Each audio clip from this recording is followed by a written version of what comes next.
Assalamualaikum warahmatullahi wabarakatuh. Salam semangat dan bahagia bagi kita semua. Yang terhormat Ibu Jusnul Khotimah selaku Guru Bahasa Indonesia kelas 9D serta teman-teman yang saya banggakan.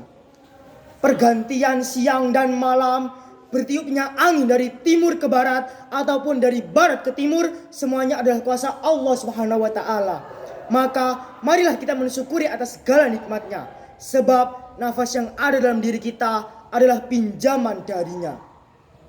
Jika Nabi pertama hingga ke-24 terutus ke bumi untuk mengajarkan kebenaran hanya untuk kaumnya, maka berbeda dengan Nabi terakhir, Rasulullah Muhammad SAW, yang terkirim ke bumi untuk seluruh kaum.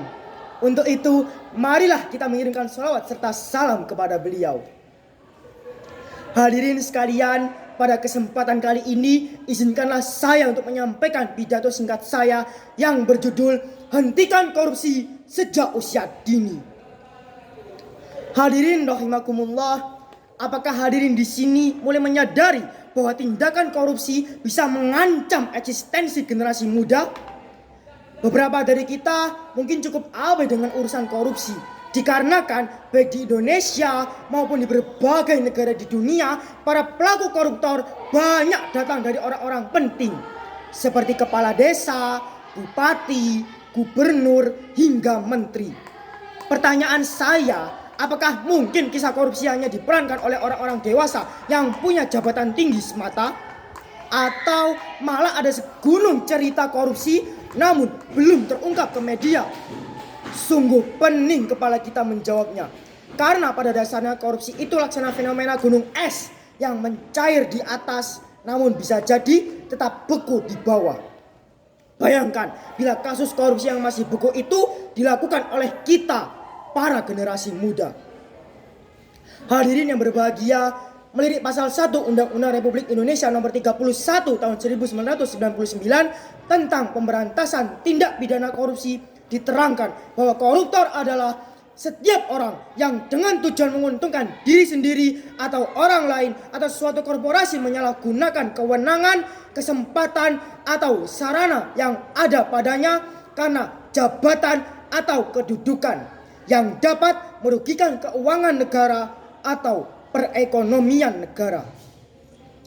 Berdasarkan pasal tersebut, artinya kita selaku generasi muda, bahkan anak kecil pun bisa termasuk pelaku korupsi, bukan?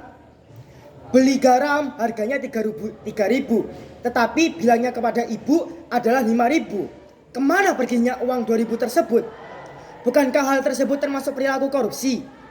Begitu pula dengan bendahara yang memanipulasi uang kas untuk kepentingan pribadi.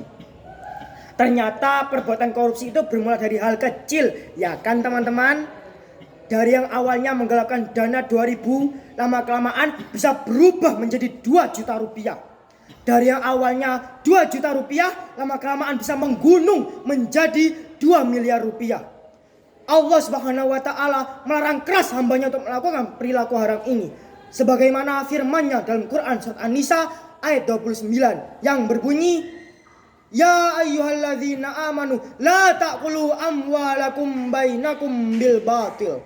Yang artinya, wahai orang-orang yang beriman, janganlah kamu saling memakan harta sesamamu dengan jalan yang batil. Hadirin yang dirahmati oleh Allah, sejatinya korupsi itu bermula dari nafsu yang tidak pernah puas dan rendahnya kualitas akhlak seseorang. Maka dari itulah dirasa penting bagi kita semua untuk berperilaku jujur sejak dini, menyampaikan amanah dengan adil tanpa mengurangi yang seharusnya cukup, serta menerapkannya dalam kehidupan sehari-hari. Sesederhana itu, agaknya kita sama-sama menyadari bahwa secara teori perilaku jujur dan amanah itu pengertiannya mudah dihafal, tetapi begitu sulit untuk diterapkan dalam kehidupan sehari-hari. Meski demikian, saya yakin teman-teman yang ada di sini dimudahkan oleh Allah Subhanahu wa taala untuk berperilaku jujur. Amin amin ya rabbal alamin. Hadirin sekalian, sekian pidato yang dapat saya haturkan. Semoga apa yang saya sampaikan bisa bermanfaat bagi kita semua. Mohon maaf apabila terdapat kesalahan kata yang saya ucapkan. Ke sekolah jangan terlambat. Pakai baju dan juga dasi. Kita bisa menjadi hebat jika jauh dari korupsi.